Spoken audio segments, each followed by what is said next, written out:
ವಿನಯ್ ಅವರು ಅಗ್ರೆಷನ್ ಅಂತ ಏನು ಹೆಸರು ತಗೊಂಡಿದ್ದಾರೆ, ಸಾವಿರಾರು ಮೀಡಿಯಾದವರು ಹಿಡ್ದವ್ರೆ. ಅವಾಗ ಎಲ್ಲೂ ಕಾಣಿಸ್ದಿರ ಇರೋ ಅದೇ ಪೆಂಡೆಂಟು ಒಂದು ಬಿಗ್ ಬಾಸ್ ಶೋನಲ್ಲಿ ಅದು ಒಂದು ರೌಂಡ್ ಅಪ್ ಮಾಡಿ ಅಲ್ಲಿಂದ ತರಿಸ್ತಾರೆ.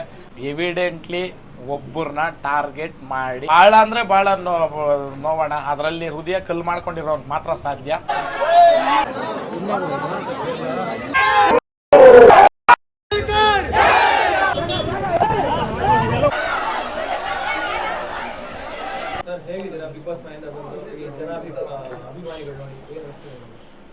ಇದು ಬಿಗ್ ಬಾಸ್ ಮನೆಯಿಂದ ಬಂದು ಅಲ್ಲೊಂದು ಟಾಸ್ಕು. ಇಲ್ಲಿ ಏನಂತಂದರೆ ಇದ್ರನ್ನ ಸಂಭಾಳಿಸ್ಕೊಂಡು ಹೋಗ್ಬೇಕಲ್ಲ, ಅದು ಇನ್ನೂ ದೊಡ್ಡ ಟಾಸ್ಕು. ಇವಾಗ ನೋಡ್ರಿ, ಕೆಲವೊಬ್ರಿಗೆ ಫೋಟೋ ಕೊಟ್ಟಿಲ್ಲ ಅಂತಂದರೆ ಅದೇ ಒಂದು ಬೇಸರ ಇರುತ್ತೆ. ಮೀಡಿಯಾದವರು ನಿಮಗೆ ನಾವು ಕೆಲವೊಂದು ಬೈಟ್ಸ್ ಕೊಟ್ಟಿಲ್ಲ ಅಂತಂದರೆ ನೋಡ್ರಿ ಹೆಂಗೆ ಅಂತ ಅನಿಸುತ್ತೆ. ಇವತ್ತಂತೂ ಬೆಳಗ್ಗೆಯಿಂದ ನನ್ನ ಕೈಲಾದಷ್ಟು ನಾನು ಜನರ ಜೊತೆನೇ ಇದ್ದೀನಿ. ಇನ್ನು ದಿನಗಳೈತೆ, ಯಾವತ್ತಿದ್ರೂ ನಾನು ಜನಗಳ ಜೊತೆ ಇದ್ದು ಜನಗಳಿಗೋಸ್ಕರ ನಾನು ಈ ಅಭಿಮಾನಕ್ಕೆ ನಾನು ಪದಗಳಲ್ಲಂತೂ ಹೇಳೋಕ್ಕೆ ಸಾಧ್ಯ ಇಲ್ಲ. ಚಿರಋಣಿ ಅಂತ ನಾನು ಹೇಳ್ತೀನಿ. ಎಷ್ಟು ದಿನ ಬಿಗ್ ಬಾಸ್ ಮನೇಲಿದ್ದೆ, ಈಗ ಹೊರಗಿದ್ದೀರಾ, ಸೊ ಆ ರೊಟೀನ್ ಏನಾದ್ರು ಕಂಟಿನ್ಯೂ ಆಗ್ತಿದ್ಯಾ ಔಟ್ಸೈಡ್ ಬಂದಮೇಲೆ? ಲೈಕ್ ಬೆಳಗ್ಗೆ ಎದ್ದ ತಕ್ಷಣ ಸಾಂಗ್ ಬರೋದು? ಇಲ್ಲಣ್ಣ, ನಾನು ಧರ್ಮಸ್ಥಳಕ್ಕೆ ಹೋಗಿದ್ದೆ ನಿನ್ನೆ ಸುಮಾರು ಜನ ಬಂದವ್ರೆ. ಇವತ್ತು ಇರ್ತೀನಿ ಅಂತ ಗೊತ್ತಾಗಿ ಬೆಳಗ್ಗೆಯಿಂದನೂ ಬಂದಿದ್ದಾರೆ. ಅದು ಬಿಗ್ ಬಾಸ್ ಮನೆ ಒಳಗಡೆ ಇರೋ ರೋಟೀನು ಹೊರಗಡೆ ಅದನ್ನ ಮಾಡ್ಕೊಂಡು ಹೋಗ್ಬೇಕಂದ್ರೆ ತುಂಬ ಕಷ್ಟ ಐತೆ. ಅಲ್ಲಿ ಇವಾಗ ನೀವೇ ಹೇಳ್ರಿ, ಹಾಡು ಬಂದಾಗ ಅದು ನಮ್ಗೆ ಮೂಮೆಂಟ್ಸ್ ಅನಿಸುತ್ತೆ. ಕೆಲವು ಟೈಮ್ ಹಿಂಗೆ ನೋಡ್ಕೊತೀನಿ ಮೈಕ್ದು, ಅಂದ್ರೆ ಇದು ಇರುತ್ತೆ. ಬಟ್ ಈ ಹೊರ್ಗಡೆ ಜಗತ್ತು ಇದು ನಿಜವಾದ ಜಗತ್ತು. ಇಲ್ಲಿ ನಾವು ಬದುಕಿ ಬಾಳೋದು ಇದು ತುಂಬ ಕಷ್ಟವಾದ ಇದು. ಮಾತುಗಳಿಗೆ ಬೇಗ ಗುರಿ ಆಗ್ತೀರಿ. ಮತ್ತು ಅಲ್ಲಿ ಒಂದು ಮಾತು ಒಂದು ಕೆಮ್ಮೋದು ಅದು ಹೊರಗಡೆ ಅದು ದೊಡ್ಡದಾಗೆ ಸೌಂಡ್ ಬರುತ್ತೆ. ಆ ಮನೆಯಲ್ಲಿ ಇದ್ದು ಬಾಳು ಬರೋದು ಹೆಂಗೆ ಅಂತಂದರೆ ಚಕ್ರವ್ಯೂಹದಲ್ಲಿ ಭೇದಿಸ್ಕೊಂಡು ಬಂದಂಗೆ ಅಂತ ಹೇಳ್ತೀನಿ. ಯಾಕಂದ್ರೆ ಮನಸ್ಸಿನ ಆಟ ಅದು. ಮನಸ್ಸು ಒಂದು ನೇರವಾಗಿದ್ದರೆ ಏನು ಬೇಕಾದರೂ ಮಾಡ್ಬೋದು. ಮನಸ್ಸಿಂದ ನಾವು ವೀಕ್ ಆದರೆ ಎಲ್ಲೂ ಒಂದು ಲೈಟ್ ನೋಡ್ರೂ ಭಯ ಅನಿಸ್ಬಿಡುತ್ತೆ ನಮಗೆ. ಮನಸ್ಸು ನಮ್ಗೆ ಅಲ್ಲಿ ಇಲ್ಲ ಅಂತ ಅನಿಸ್ದಾಗ. ಸೊ ಅದು ಹೆಂಗೆ ಅಂತಂದರೆ ನಾವಂತೂ ಫ್ಯಾನ್ ಅಂತೂ ನೋಡೇ ಇಲ್ಲ. ಅಲ್ಲಿ ಎ ಸಿಗಳು, ಒಂದು ಲೈಟು ಮೇಯ್ನು, ಅಲ್ಲಿ ಲೈಟ್ ಇಲ್ದಿದ್ದ ಜಾಗ ಇಲ್ಲ. ಅದರ ಅರ್ಥ ಆಮೇಲೆ ಕ್ಯಾಮ್ರಾಸು ಅದೆಲ್ಲನೂ ಬಿಗ್ ಬಾಸ್ ಮನೆ ರೋಟೀನ್ ಹೊರಗಡೆ ಸ್ವಲ್ಪ ನಮಗೆ ಕಷ್ಟ ಆಗುತ್ತೆ. ಬೇರೆಯವ್ರು ಕಂಟಿನ್ಯೂ ಮಾಡ್ತಾರೆ ಅಂತ ಗೊತ್ತಿಲ್ಲ. ಅದು ಆ್ಯಕ್ಚುಲಿ ನಮಗೂ ಗೊತ್ತಿಲ್ಲ. ಹೊರಗಡೆಯಿಂದ ಬಂದವ್ರು ಹೇಳ್ದ ಮೇಲೆ ಬೀನ್ ಬ್ಯಾಗ್ ಸ್ಟೋರಿ ನಮ್ಮನ್ನು ಒಂದು ಕರ್ಕೊಂಡು ಹೋಗ್ರಿ ಅಂತ. ಇಷ್ಟು ಲೆವೆಲ್ಗೆ ಇದು ಹೊರಗಡೆ ಸದ್ದು ಮಾಡೈತಾ ಅಂತ ನಮ್ಗೆ ಅವಾಗಲೇ ಗೊತ್ತಾಗಿದ್ದು. ಆಮೇಲೆ ಸುದೀಪ್ ಅಣ್ಣ ಒಂದಷ್ಟು ಎಪಿಸೋಡ್ಸ್ ಆದಮೇಲೆ ಹೇಳ್ತಾರೆ, ಬೀನ್ ಬ್ಯಾಗ್ಸ್ ಎಷ್ಟು ಸೇಲ್ ಆಗ್ತಿದೆ ಗೊತ್ತೇನ್ರಿ, ಎಪಿಸೋಡ್ಸ್ ಮಾತ್ರ ನಿಮ್ಮಿಬ್ಬರದೇನೆ 5 ಎಪಿಸೋಡ್ ಮಾಡಬೇಕಾಗತ್ತೆ ಅಂತಂದರು. ನಮಗೆ ಖುಷಿ ಆಯಿತು. ಅಂತಂದರೆ ಇಬ್ಬರೂ ಒಬ್ರಿಗೊಬ್ರು ಗೊತ್ತಿಲ್ದಿರ ಹೋಗಿ ಅಲ್ಲಿ ಒಂದು ಸ್ನೇಹ ಬೆಳೆದು ನಮ್ಮದು ಕಾನ್ವರ್ಸೇಷನ್ನೇನೇ ನೋಡಬೇಕು ಅಂತ ಕಾಯ್ತಾ ಇದ್ರು ಜನ. ಅಂತಂದರೆ ಅದು ಮನಸ್ಸಿಂದ ಬಂದಿರತಕ್ಕಂಥ ಸಿಚುವೇಶನ್ಸ್ ಅಂತ ಹೇಳ್ತೀವಿ. ಇಲ್ಲ, ಅಲ್ಲಿ ವರ್ತೂರ್ ಅನ್ನೋದು ಪಕ್ಕ. ಬಟ್ ಆ ಸಂತೋಷ್ ಅನ್ನೋಕೆ ಹೋಗಿ ವೆಂಕಟೇಶ್ ಆದರೆ ಅವರು ಮೀಡಿಯಾದವ್ರು ಕೇಳಿದಾಗ ಅವ್ರು ಮೋಸ್ಟ್ಲಿ ಕನ್ಫ್ಯೂಸ್ ಆಗಿ ಮಾಡಿರಬೇಕು. ಬಟ್ ಏನೇ ಆದ್ರೂ ಆ ವರ್ತೂರ್ ಅನ್ನೋದು ವರ್ತೂರೇ ಅಲ್ವಾ, ಅದಕ್ಕೋಸ್ಕರ ಆದರೂ ಅದೂ ಎಷ್ಟು ಚೆನ್ನಾಗಿ ಅದನ್ನ ಇದು ಮಾಡಿದ್ದಾರೆ. ತುಂಬ ಚೆನ್ನಾಗಿದೆ, ಖುಷಿ ಆಯಿತು. 35 ಲಕ್ಷ ಚಿಲ್ಲರೆ ನಿಮಗೆ ಎಕ್ಸ್ಪೆಕ್ಟ್ ಮಾಡಿದ್ರ? ಇಲ್ಲ, ಎಕ್ಸ್ಪೆಕ್ಟ್ ಅಂದರೆ 24 ಅವರ್ಸಲ್ಲಿ ಅಷ್ಟು ಓಟ್ ಬೀಳೋದು ಅದನ್ನು ವಿವರವಾಗಿ ಅರ್ಥೈಸಿದ್ರು. ಏನಂತಂದರೆ ಈ ಫೈನಲಿಸ್ಟ್ ಬೀಳ್ತಕ್ಕಂಥ ಓಟ್ಸ್ ಇವು ಅಂತ. ಯಾಕಂತಂದರೆ 24 ಅವರ್ಸಲ್ಲಿ ಅಷ್ಟು ಲಕ್ಷ ಓಟ್ ತಗೊಳ್ಬೇಕಂತಂದರೆ ಭಾಳ ಕಷ್ಟ ಇದೆ. ಅವಾಗೇ ನಾನು ಅಂದ್ಕೊಂಡೆ ನಾನು ಗೆದ್ದುಬಿಟ್ಟಿದ್ದೀನಿ ಬಿಗ್ ಬಾಸ್ ಅಂತ. ಯಾಕಂದರೆ ಒಂದು ಮನ್ಸನ್ನು ಗೆಲ್ಲೋದು ತುಂಬ ಕಷ್ಟ. ಆಟನ ಗೆಲ್ಲೋದು ಆಟದ ರೀತಿನಲ್ಲಿ ಆಡಿಬಿಟ್ರೆ ಆಟ ಎಲ್ಲರೂ ಗೆಲ್ತಾರೆ. ಬಟ್ ಮನಸ್ಸುಗಳನ್ನ ಗೆದ್ದು ಇಷ್ಟು ಜನದ ಜೊತೆ ಇವರೆಲ್ಲ ನನಗೋಸ್ಕರ ಇದ್ರಲ್ಲ ಅನ್ನೋದು ತುಂಬ ಅಂದರೆ ತುಂಬ ಖುಷಿ ಸಂಗತಿ. ಇವತ್ತು ನಮ್ಮ ರಘುವಣ್ಣವರು ಇಲ್ಲಿ ನಾನು ಒಳಗಡೆ ಹೋದಾಗಿಂದ ಹಿಡಿದು ಇವ್ರು ಇರ್ಬೋದು, ಶ್ರೀಧರಣ್ಣವರು, ಈ ನಮ್ಮ ಹುಡುಗರು ಒಬ್ಬರು ಇಬ್ಬರು ಅಂತಲ್ಲ, ಇವರಂತೂ ಮಾಡಿರೋದು ಇದು ಪ್ರತಿ ಒಂದರಲ್ಲೂ ನೀವು ನೋಡ್ಬೋದು. ಹೊರಗಡೆ ಬ್ಯಾನರಿಂದ ನೋಡ್ಬೋದು. ನಮ್ಮ ಅಣ್ಣನೇ ಆಗಬೇಕು, ನಮ್ಮ ಕಸಿನ್ ಬ್ರದರು. ನಮ್ಗೆ ತುಂಬ ಅಂದರೆ ತುಂಬ ಹೆಲ್ಪು. ಎಲ್ಲರೂ ಒಬ್ರೊಬ್ರದ್ದು ಹೆಸರು ಹೇಳ್ತಾ ಇದ್ದಾರೆ, ನಂದು ಹೇಳಿಲ್ಲ ಅಂತಾರೆ ಹಂಗೆ. ಬಟ್ ಇಲ್ಲಿ ಈಗ ನಾವೇನು ಕೂತಿದ್ದೀರಿ, ಇದು ಬಂದುಬಿಟ್ಟು SSV ಡೆವಲಪರ್ಸ್ ಅಂತ ನಮ್ಮ ರಘುವಣ್ಣವ್ರ ಸಂಸ್ಥೆ. ಈ ಸಂಸ್ಥೆ ಮುಖಾಂತರನೂ ಅಂದರೆ ಹೆಂಗೆ ಕನೆಕ್ಟ್ ಮಾಡಿದ್ದಾರೆ ಅಂತಾರೆ, ಪ್ರತಿಯೊಬ್ಬರಿಗೂ ವೋಟಿಂಗ್ ಮಾಡೋ ಮುಖಾಂತರನೂ ಒಂದೊಂದು ಮಾಡಿರಿ, ಈ ಥರ ಮಾಡಿರಿ ಓಟು. ಯಾಕಂದರೆ ನಮ್ಮ ಜನ ಹೆಂಗಂತಂದ್ರೆ ಕನೆಕ್ಟೆಡ್ ಜನ ಎಲ್ಲ ಇಷ್ಟಪಡ್ತಾರೆ. ಬಟ್ ವೋಟಿಂಗ್ ಮಾಡೋದೇ ಕೆಲವ್ರಿಗೆ ಗೊತ್ತಿಲ್ಲ. ಆ ರೀತಿಯಲ್ಲಿ ತುಂಬ ಚೆನ್ನಾಗಿ ಸಹಕರಿಸಿದ್ದಾರೆ. ನಿಮ್ಮ ಒಂದು ಪೆಂಡೆಂಟ್ ವಿಚಾರಕ್ಕೆ ಬಂದರೆ ಆಲ್ರೆಡಿ ನೀವು ಸೋಷಿಯಲ್ ಮೀಡಿಯಾ ಟ್ರೆಂಡಲ್ಲಿ ಇದ್ದವರು ತುಂಬ ಯೂಟ್ಯೂಬ್ ವಿಡಿಯೋಗಳು ಮಾಡಿದ್ದೀರಾ, ತುಂಬ ಕಡೆ ವೈರಲ್ ಕೂಡ ಆಗಿದೆ. ಸೊ ಅಲ್ಲೆಲ್ಲೂ ಕಾಣಿಸ್ತಿರೋದು ಬಿಗ್ ಬಾಸ್ ಮನೆಯಲ್ಲಿ ಪೆಂಡೆಂಟ್ ಕಾಣಿಸುತ್ತೆ. ಅದರಲ್ಲಿ ನಿಮಗೆ ಗೊತ್ತಾಗ್ತೈತೆ ಕ್ಲಿಯರ್ ಆಗಿ, ಇದು ಎವಿಡೆಂಟ್ಲಿ ಒಬ್ಬರನ್ನ ಟಾರ್ಗೆಟ್ ಮಾಡಿ ಒಂದು ದೊಡ್ಡ ವೇದಿಕೆಯಿಂದ ವಾಪಸ್ ತರಿಸ್ಬೇಕು. ಈ ವೇದಿಕೆಗೆ ಹೋಗಿ ಹೆಂಗೆ ಇವನು ಶೈನ್ ಆಗ್ತಾನೆ ಅನ್ನೋದು ಕ್ಲಿಯರಾಗಿ ಗೊತ್ತಾಯಿತು. ಯಾಕಂದರೆ ಇದಕ್ಕೆ ಮುಂಚೆ ಒಂದು ಸಾವಿರಾರು ವೀಡಿಯೋಗಳು ಸಾವಿರಾರು ಮೀಡಿಯಾದವರು ಹಿಡ್ದವ್ರೆ, ಅವಾಗೆಲ್ಲೂ ಕಾಣಿಸ್ದಿರ ಇರೋ ಅದೇ ಪೆಂಡೆಂಟು ಒಂದು ಬಿಗ್ ಬಾಸ್ ಶೋನಲ್ಲಿ ಅದು ಒಂದು ರೌಂಡ್ ಅಪ್ ಮಾಡಿ ಅಲ್ಲಿಂದ ತರಿಸ್ತಾರೆ. ಬಟ್ ದೇವ್ರು ಅವ್ರನ್ನ ಚೆನ್ನಾಗಿಟ್ಟಿರಲಿ. ಯಾಕೆ ಹೇಳ್ತೀನಿ ಅಂತಾರೆ, ಆ ಸಿಚುವೇಶನ್ ಯಾರಿಗೂ ಬರೋದು ಬೇಡ. ಹೊರಗಡೆ ಜನಕ್ಕೆ ನಾನು ಏನು ಹೇಳ್ಬೇಕನ್ನೋದು ಹೇಳೋ ಪರಿಸ್ಥಿತಿನೂ ಇಲ್ಲ. ನನಗಲ್ಲೇನು ನಡೀತೈತೆ ಅನ್ನೋದು ನಾನು ತಿಳ್ಕೊಂಡು ಆಗ್ತಾಯಿಲ್ಲ. ಭಾಳ ಅಂದರೆ ಭಾಳ ನೋವೋಣ. ಅದರಲ್ಲಿ ಹೃದಯ ಕಲ್ಲು ಮಾಡ್ಕೊಂಡಿರೋರು ಮಾತ್ರ ಸಾಧ್ಯ ಅಲ್ಲಿ ಸರ್ವೈವ್ ಆಗೋದಕ್ಕೆ. ಸೊ ಪೆಂಡೆಂಟ್ ವಿಚಾರ ಕ್ಲೋಸ್ ಆಗ್ತಾ ಇದ್ದಂಗೆ ನಿಮ್ಮ ಪರ್ಸನಲ್ ಲೈಫ್ ಅಲಿಗೇಷನ್ ಮಾಡ್ತಾರೆ, ಅದ್ರ ಬಗ್ಗೆ ನಾನು ಒಂದೇ ಮಾತು ಹೇಳೋದು, ಈಗ ಎಲ್ಲರಿಗೂ ಅಷ್ಟೇನೆ, ಒಬ್ಬ ವ್ಯಕ್ತಿ ಎಲ್ಲೋ ಒಂದು ಕಡೆ ಹೋದಾಗ ಕಾಣಿಸೋರು ಅದಕ್ಕೆ ಮುಂಚೆ ಎಲ್ಲ ಎಲ್ಲಿ ಏನಾಗಿದ್ರು ಅನ್ನೋದು ನನಗೆ ಗೊತ್ತಾಗ್ತಾ ಇಲ್ಲ. ಈ ಪರ್ಸ್ನಲ್ ವಿಚಾರನ ನಾನು ಪಬ್ಲಿಕಲ್ಲಿ ಮಾತಾಡೋದು ಎಷ್ಟು ಸರಿನೋ ನನಗೆ ಗೊತ್ತಿಲ್ಲ.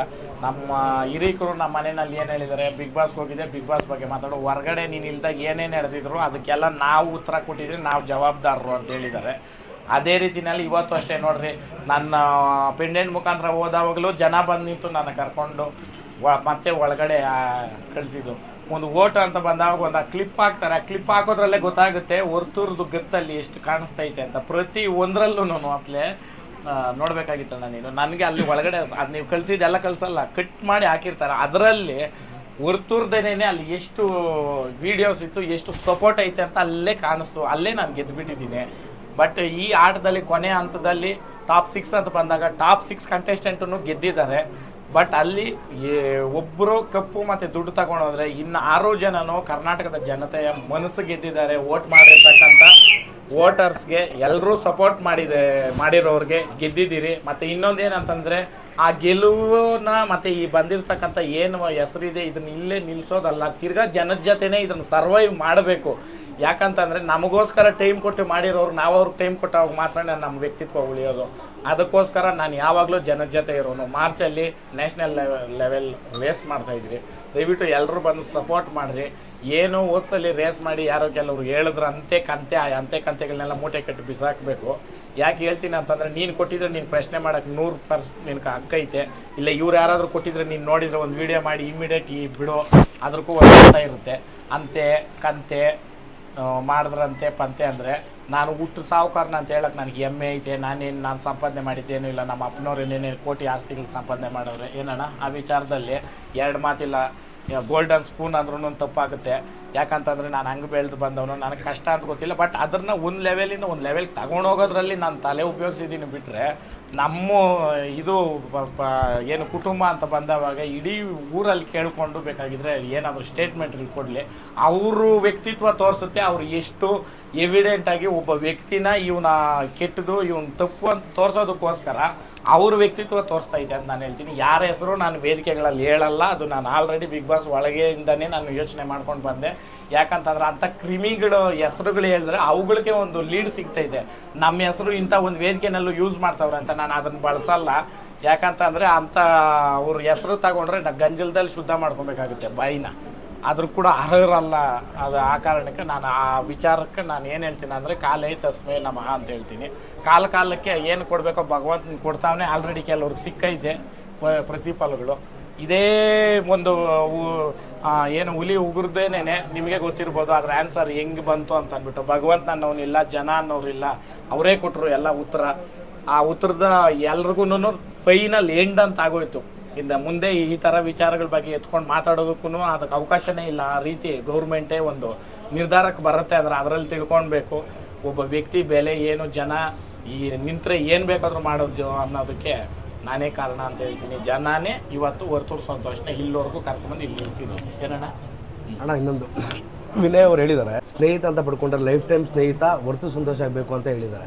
ಯಾಕಂದರೆ ನೀವು ಒಳಗಡೆ ಇರಬೇಕಾದ್ರೆ ನೀವು ಫೇಸ್ ಮಾಡಿದಂಥ ಪ್ರಾಬ್ಲಮ್ಸು ವಿನಯ್ ಅವ್ರಿಗೆ ಗೊತ್ತಿರಲಿಲ್ಲ. ಆಚೆ ಬಂದಾಗ ಮೀಡಿಯಾದವರೆಲ್ಲ ಇಷ್ಟೆಲ್ಲ ಹೇಳಿದ್ಮೇಲೆ ವಿನಯ್ ಅವ್ರು ಹೇಳಿದ್ದು ಹಸು ಥರನೇ, ಒಂದು ಹಸು ಥರನೇ ಅವರು. ನನಗೆ ಇದ್ರೆ ಆ ಥರ ಸ್ನೇಹಿತ ನನ್ನ ಜೀವನ ಪರ್ಯಂತ ಬೇಕು ಅಂತ ವಿನಯ್ ಅವ್ರು ಹೇಳಿದ್ರಣ್ಣ. ಇದ್ರ ಬಗ್ಗೆ ನಿಮ್ಮ ಅಭಿಪ್ರಾಯ? ಹೌದು, ವಿನಯ್ ಅವರು ಅಗ್ರೆಷನ್ ಅಂತ ಏನು ಹೆಸರು ತಗೊಂಡಿದ್ದಾರೆ ಅದು ಟೋಟಲಿ ಏನು ಹೇಳ್ತೀನಿ ಅಂತಂದರೆ ಗೇಮಲ್ಲಿ ಅಗ್ರೆಷನ್ ಇತ್ತು ಬಿಟ್ಟರೆ ಅವ್ರ ವ್ಯಕ್ತಿತ್ವದಲ್ಲಿ ಅಗ್ರೆಷನ್ ಇಲ್ಲ. ಕೂತು ಮಾತಾಡಿದಾಗ ವ್ಯಕ್ತಿ ತುಂಬ ಕನೆಕ್ಟ್ ಆಗ್ತಾರೆ. ನೀವು ನೋಡಿರ್ಬೋದು ಲಾಸ್ಟಲ್ಲಿ ನಾವು ಅವರು ಕೂತು ಮಾತಾಡಿದಾಗ ಎಷ್ಟು ಚೆನ್ನಾಗಿ ಇದ್ರಿ ಅಂತ. ಅವ್ರ ಅನುಭವದಲ್ಲಿ ತುಂಬ ದೊಡ್ಡವರು ಅವರ ವಯಸ್ಸಲ್ಲೂ ಅಷ್ಟೇ ಮತ್ತು ಅವ್ರಿಗೆ ನಡೆದಿರ್ತಕ್ಕಂಥ ಘಟನೆಗಳಲ್ಲಿ. ಬಟ್ ನನಗೆ ಈ ರೂಲ್ಸ್ ಪ್ರಕಾರ ಏನು ಹೇಳಂಗಿರಲಿಲ್ಲ. ಬಟ್ ಅವರು ಕೆಲವೊಂದು ವೇದಿಕೆಗಳಲ್ಲಿ ನಾನು ಮಾತಾಡ್ತಾ ಇದ್ದಿದ್ದು ಮಾತನ್ನ ಗಮನಿಸಿ ಅವ್ರು ಅಲ್ಲೇ ಹೇಳ್ತಾಯಿದ್ರು, ಸೂಪರಾಗಿ ಮಾತಾಡ್ತಾ ಗುರು, ಐ ಹ್ಯಾವ್ ಎ ರೆಸ್ಪೆಕ್ಟ್ ಅಂತ ವರ್ಡ್ ಯೂಸ್ ಮಾಡ್ತಾಯಿದ್ರು. ಬಟ್ ನಾನೇನು ಹೇಳ್ತೀನಿ ಅಂದರೆ ಮನ್ಸನ್ನು ಗೆಲ್ಲಬೇಕಾದ್ರೆ ಶುದ್ಧವಾಗಿರಬೇಕು. ನಾನು ಶುದ್ಧವಾದ ಮನಸ್ಸುಗಳಿಂದ ನಾನು ಎಲ್ಲ ಶುದ್ಧವಾದ ಮನಸ್ಸುಗಳನ್ನ ಗೆದ್ದಿದ್ದೀನಿ.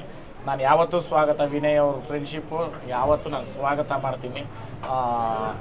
ಆನೆನ ನಾವು ಇದಕ್ಕೆ ಅಂಬಾರಿಕೆ ಅಂದರೆ ಏನು ಹೇಳ್ತೀನಿ, ದಸರಾಗೆ ಹೆಂಗೆ ಆನೆನೇ ಸಿಂಗಾರ ಮಾಡೋದಕ್ಕೆ ಹಂಗೆ ಅವ್ರ ಫ್ರೆಂಡ್ಶಿಪ್ನ ನಾನು ಸಿಂಗಾರ ಮಾಡಿ ನಾನು ಸ್ವಾಗತ ಮಾಡಿ ತಗೊಳ್ತೀನಿ. ಅಣ್ಣ ಆಮೇಲೆ ಇನ್ನೊಂದು ವಿಚಾರ ಏನಂದರೆ, ನಿಮ್ಮ ಒಂದು ಸ್ಪೆಷಾಲಿಟಿ ಏನಂದರೆ ನಿಮ್ಮ ಒಂದು ಮಾತಿನ ಶೈಲಿ ಮತ್ತು ನೀವು ನೇರ ನೋಡಿ. ಈ ಬಿಗ್ ಬಾಸ್ ಬರೋದಕ್ಕಿಂತ ಮುಂಚೆ ನೀವು ಆಲ್ರೆಡಿ ಒಂದು ಲೆವೆಲ್ ಫೇಮಸ್ ಆಗಿದ್ರಿ. ಯಾಕಂದರೆ ಪ್ರತಿಯೊಬ್ಬರೂ ನಿಮ್ಮ ವಾಯ್ಸ್ನ ಇಮಿಟೇಟ್ ಮಾಡೋದು, ಅದನ್ನು ಪ್ರತಿಯೊಬ್ಬರೂ ತುಂಬ ಜನ ನೋಡಿದ್ದಾರೆ. ನೀವು ಈ ಬಿಗ್ ಬಾಸ್ ಬಂದಮೇಲೆ ಇದೊಂದು ನಿಮಗೆ social media and Bigg Boss ಎಷ್ಟು ಸಪೋರ್ಟ್ ಆಯ್ತು ನಿಮಗೆ ಲೈಫ್ಗೆ ಅಂತ? ಅಯ್ಯೋ, ಅದರಲ್ಲಿ ಎರಡು ಮಾತಿಲ್ಲ. ಬಿಗ್ ಬಾಸ್ ಅನ್ನೋ ದೊಡ್ಡ ವೇದಿಕೆಯಲ್ಲಿ ಕೋಟ್ಯಾಂತರ ಜನ ನೋಡ್ತಕ್ಕಂಥ ಶೋಗೆ ಕೋಟ್ಯಾಂತರ ಜನದಲ್ಲಿ 17 ಜನದಲ್ಲಿ ನಾನು ಒಬ್ಬ ಅಂತಂದರೆ ನಾನು ಭಗವಂತ ನನ್ನ ಹೇಳಿ ಕಳಿಸಿರೋದು ಇದೊಂದು ಅವಕಾಶ ಉಪಯೋಗಿಸ್ಕೊ ಅಂತ. ಅದರಲ್ಲೂ ನಮ್ಮ ಕೆರೆ ಏರಿ ದುಗ್ಲಾಮನ್ನ ನಾನು ನೆನೆಸ್ಕೊಬೇಕು. 2 ಸಲ ನಾನು ಹೋಗ್ಬೇಕಾದ್ರೆ ಅಲ್ಲೇ ಕಾಲು ಬರುತ್ತೆ ಆ ದೇವಸ್ಥಾನ ಮುಂದೆನೆ. ಅದು ಎವಿಡೆಂಟಾಗಿ ಎಲ್ಲೋ ಹೇಳ್ತು, ಈ ಊರು ನಿನ್ನ ಅವಶ್ಯಕತೆ ಐತೆ, ಹೋಗಿ ಇಲ್ಲಿಂದ ಹೆಸರು ತಗೊಂಡು ಬಾ ನಮ್ಮೂರ್ಕ ಅನ್ನೋ ರೀತಿನಲ್ಲಿ ಹೇಳ್ದಂಗಿತ್ತು.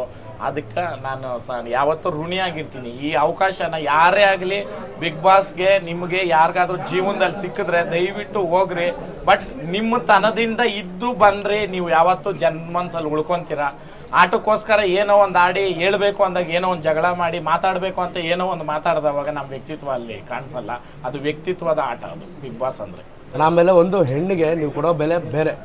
ಆ್ಯಕ್ಚುಲಿ ಇವಾಗ ತನಿಷಾ ಅವರು ಆಚೆ ಬಂದಮೇಲೆ ಎಲ್ಲ ಪ್ರಶ್ನೆ ಒಂದೇ, ಎಲ್ಲ ಮೀಡಿಯಾದವ್ರು ಕೇಳ್ತಿರೋದು ತನಿಷಾ ಅವ್ರಿಗೆ ಪರ್ಸನಲಾಗಿ ಕೇಳ್ತಿದ್ದಾರೆ, ಹೊರತು ಸಂತೋಷ್ ಅವ್ರನ್ನ ನೀವು ಹೇಗೆ ಟ್ರೀಟ್ ಮಾಡ್ತೀರಾ ಅಂತ. ನಾನು ನಿಮ್ಗೆ ಕೇಳ್ತಾ ಇದ್ದೀನಿ, ತನಿಷಾ ಅವ್ರಿಗೆ ನೀವು ಹೇಗೆ ಟ್ರೀಟ್ ಮಾಡ್ತೀರಾ ಅಂತ, ಯಾಕಂದ್ರೆ ಎಷ್ಟು ಮಿಸ್ ಮಾಡ್ಕೊತೀರಾ ಅಂತ.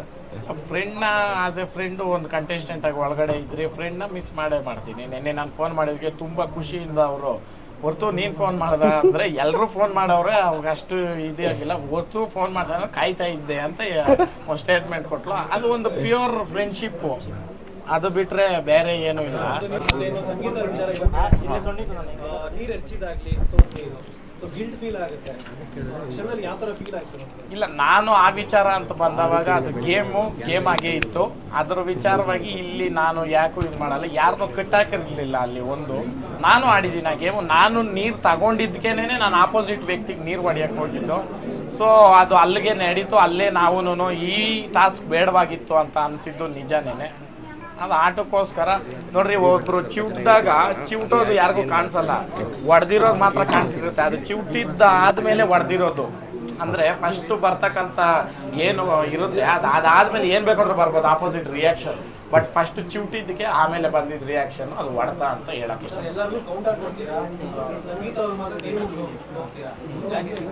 ಅಂದರೆ ಯಾಕೆ ಅಂತಂದರೆ ಸಂಗೀತ ಅವ್ರು ಹೆಂಗೆ ಅಂತಂದರೆ ಒಂದು ವರ್ಡ್ ನನ್ನ ಮೇಲೆ ಯೂಸ್ ಮಾಡ್ತಾರೆ, ನೀವ್ಯಾರು ನಮ್ಮ ಕ್ಯಾರೆಕ್ಟರ್ನ ಅನಲೈಸ್ ಮಾಡೋದಕ್ಕೆ ಅಂದಾಗ ಅದು ತುಂಬ ದೊಡ್ಡ ಸ್ಟೇಟ್ಮೆಂಟ್. ಆ್ಯಕ್ಚುಲಿ ನಾವು ಯಾರು ಅಲ್ಲ, ಒಬ್ಬರು ಕ್ಯಾರೆಕ್ಟರ್ನ ಹೋಗಿ ನಾವು ಈಗ ನನ್ನ ಕ್ಯಾರೆಕ್ಟರ್ ಬಗ್ಗೆ ಹೇಳೋದಕ್ಕೆ ಕೆಲವೊಂದು ಜೀವಿಗಳು ಉಟ್ಕೊಂಡಿದ್ವಂತೆ, ನಾನು ಅಂತೇನೆ ಅಂತ ಹೇಳಬೇಕು. ಯಾರ ಹೆಸರು ತಗೊಂಡು ನಾನು ಹೇಳಕ್ಕೆ ಇಷ್ಟಪಡಲ್ಲ. ಏನು ನಾನು ಹೇಳ್ತೀನಿ ಅಂತಂದರೆ, ಒಬ್ರು ಯಾರಾದರೂ ಬೆಳೀತಾವ್ರೆ ಅಂತಂದರೆ ನಮ್ಮ ಕೈಯಲ್ಲಾದ್ರೆ ಸಹಾಯ ಮಾಡೋಣ, ಇಲ್ಲ ಅಂತಂದರೆ ನಿಂತು ನೋಡೋಣ ಏನು ಮಾಡ್ತಾರೆ ಅವರು ಅಂತ ಅಂದ್ಬಿಟ್ಟು. ಬಟ್ ಅವ್ರು ಹೋಗೋ ಹಾದಿನಲ್ಲಿ ಮುಳ್ಳಾಕೋದು, ಗಾಜಪ್ಪಗಳು ಹೊಡೆಯೋ ಕೆಲಸ ಮಾಡಬೇಡ್ರಿ. ಅದು ಗೊತ್ತಿರಲ್ಲ, ಅವ್ರನ್ನ ತಳ್ಳಬೇಕಂತ ಹೋಗಿ ನೀವೇ ಬಿದ್ದುಬಿಟ್ಟಿರ್ತೀರ, ನಿಮ್ಮನ್ನೇ ಕೊಯ್ದುಬಿಟ್ಟಿರ್ತದೆ. ದಯವಿಟ್ಟು ಆ ಕೆಲಸ ಮಾಡಬೇಡ್ರಿ ಅಂತ ಹೇಳ್ತೀನಿ ಯಾರು ಮಾಡಿದಾರೋ ಅಂತ ಪುಣ್ಯಾತ್ ಗಣ್ಯರಿಗೆ. ಆಮೇಲೆ ಇನ್ನೊಂದು ಏನು ಹೇಳ್ತೀನಿ ಅಂದರೆ, ಅವ್ರ ಕೆಲಸದಲ್ಲಿ ಅವರು ಇನ್ವಾಲ್ವ್ ಆದರೆ ಅವ್ರ ಜೀವನದಲ್ಲಿ ಏನಾದರೂ ಸಾಧನೆ ಮಾಡೋದಕ್ಕೆ ಹೆಲ್ಪ್ ಆಗುತ್ತೇನೋ. ಇನ್ನೊಬ್ಬರ ಜೀವನದಲ್ಲಿ ಅವ್ರು ಏನು ಮಾಡ್ತಾವ್ರೆ, ಅವ್ರು ಏನು ತಿಂತಾವ್ರ, ಮಲ್ಗವ್ರ, ಅವ್ರು ಎದ್ದವ್ರ, ಕೂತವ್ರ ಅನ್ನೋ ಬದಲು ನಾವೇನು ಮಾಡಬೇಕು, ನಾಳೆ ಏನು ಮಾಡಬೇಕು. ನಾನು ಬಿಗ್ ಬಾಸಿಂದ ಬಂದಮೇಲೆ ಎಲ್ರಿಗೂ ಪ್ರಶ್ನೆ ಐತೆ, ನನ್ನ ಹತ್ರ ಆಲ್ರೆಡಿ ಉತ್ತರ ಅಲ್ಲೇನೆ ಕೊಟ್ಬಿಟ್ಟು ಬಂದಿದ್ದೀನಿ. ನಾನು ಒಳಗಡೆನೆ ಕೊಟ್ಬಿಟ್ಟು ಬಂದಿದ್ದೀನಿ. ಏನಂತ, ನೆಕ್ಸ್ಟು ಹಳ್ಳಿಕಾರ್ ರೇಸ್ ಅಂತ. ಅಂದರೆ ನಾನು ಫಸ್ಟೇ ಪ್ರಿಪೇರ್ಡ್ ಆಗಿದ್ದೀನಿ ಏನು ಮಾಡಬೇಕು ಅದ್ರ ಮೇಲೆ ಇರಬೇಕು. ನಮ್ಮ ಆಲೋಚನೆಗಳು ಯಾವತ್ತೂ ದೊಡ್ಡದಾಗಿರಬೇಕು. ವೇದಿಕೆಗಳು ದೊಡ್ಡದು ಸಿಕ್ಕಿದವಾಗ ನಮ್ಮ ಅವಕಾಶಗಳು ದೊಡ್ಡದಾಗೇ ಇರುತ್ತೆ. ಇನ್ನು ಮುಂದೆ ಸಹಕಾರನೂ ದೊಡ್ಡದಾಗೇ ಇರುತ್ತೆ. ಎಲ್ಲೋ ಒಂದು ವರ್ತೂರಲ್ಲಿ ನಾನು ಫಸ್ಟು ಹಾಲ್ ಕಾಂಪಿಟೇಷನ್ ಮಾಡಿದಾಗ 5 ಲಕ್ಷ ರೂಪಾಯಿ ಅದು ಫಸ್ಟ್ ಇನ್ವೆಸ್ಟ್ಮೆಂಟ್. ಅಂದರೆ ಅದು 5 ಲಕ್ಷಕ್ಕೆ ನಾನು ಎಷ್ಟೋ ಜನನ ಹಾಕ್ಕೊಂಡು ಮಾಡಿದ್ದು. ಇವತ್ತು ಒಬ್ಬರೇ ವ್ಯಕ್ತಿ 50 ಲಕ್ಷ ಕೊಡೋರು ಇದ್ದಾರೆ. 50 ಲಕ್ಷ ಅಲ್ಲ, 5 ರೂಪಾಯಿ ನಾನು ಕೈಗೆ ತಗೊಳಲ್ಲ. ಯಾರು ಏನು ಕೊಡ್ತಾರೋ ಅವರೇ ಮಾಡ್ಬೋದು. ಇಲ್ಲಿರೋ ಪ್ರತಿಯೊಬ್ಬರು ನಿಮ್ಗೆ ಏನಾದರೂ ಹಳ್ಳಿಕಾರ್ ರೇಸಲ್ಲಿ ಸಹಾಯ ಮಾಡ್ಬೇಕಂದ್ರೆ ಒಂದೊಂದು ಟೀ ಶರ್ಟ್ ಕೊಡಿಸ್ರಿ, ನಾನು ಹೇಳ್ತೀನಿ ನೋಡ್ರಿ, ಅದನ್ನು ಒಂದು ಸಹಾಯನೇ. ಸಹಾಯ ಪ್ಲಸ್ ಇನ್ವಾಲ್ವ್ಮೆಂಟು ಮಾಡೋಣ, ಎಲ್ಲರೂ ಸೇರಿ ಮಾಡೋಣ. ದುಡ್ಡೇ ಕೈಗೆ ತಗೊಂಡಿರೋ ರೇಸ್ ಹೆಂಗೆ ಯಶಸ್ವಿಯಾಗಿ ಮಾಡೋದು ಅಂತ ನಾನು ತೋರಿಸ್ತೀನಿ. ರೇಸ್ ಎಲ್ಲ ಆದಮೇಲೆ ಬಂದು ಅವತ್ತು ಇಂಟರ್ವ್ಯೂ ಮಾಡಿರಿ, ನಾನು ಹೇಳ್ತೀನಿ. ಯಾಕಂತಂದರೆ ಒಬ್ಬ ಒಳ್ಳೆಯದು ಮಾಡ್ತೀನಿ ಅಂತ ಹೋದಾಗ ಕೈ ಜೋಡಿಸಿದಾಗ ಬಲ ಹೆಂಗಿರುತ್ತೆ ಅಂದರೆ ಅದು ಫೋರ್ಸ್ ತಟ್ಕೊಳಕ್ಕಂತೂ ಆಗಲ್ಲ. ಅದ್ರಿಗೆ ಏನಾದರೂ ಮಾಡ್ಬೇಕಂತ ಕನ್ಸಲ್ಲಿ ತಿಳ್ಕೊಂಡ್ರು ಕನಸು ಕೂಡ ನಿದ್ದೆ ಎಬ್ಬರಿಸ್ಬಿಡ್ತದೆ. ಅವ್ರನ್ನೇ ಬೆಚ್ಚ ಬಿದ್ದು ಎದ್ದೋಳಲೇ ಉಳಿಯಲ್ಲಲೇ ಏನೋ ಮಾಡಕ್ಕೆ ಹೋಗಿದ್ಯಾ ಅಂತ ಹೇಳ್ತಾ ಇರ್ತದೆ. ಆಲ್ರೆಡಿ ಕೆಲವ್ರಿಗೆಲ್ಲ ಜ್ವರಗಳು ಬಂದೈತಂತೆ. ಇರಲಿ, ಒಳ್ಳೆ ಡಾಕ್ಟರ್ ನೋಡಿ ಏನು ಮುಂದಕ್ಕೆ ಏನೈತೆ ಅದು ಮಾಡ್ಕೊಳ್ಳಿ.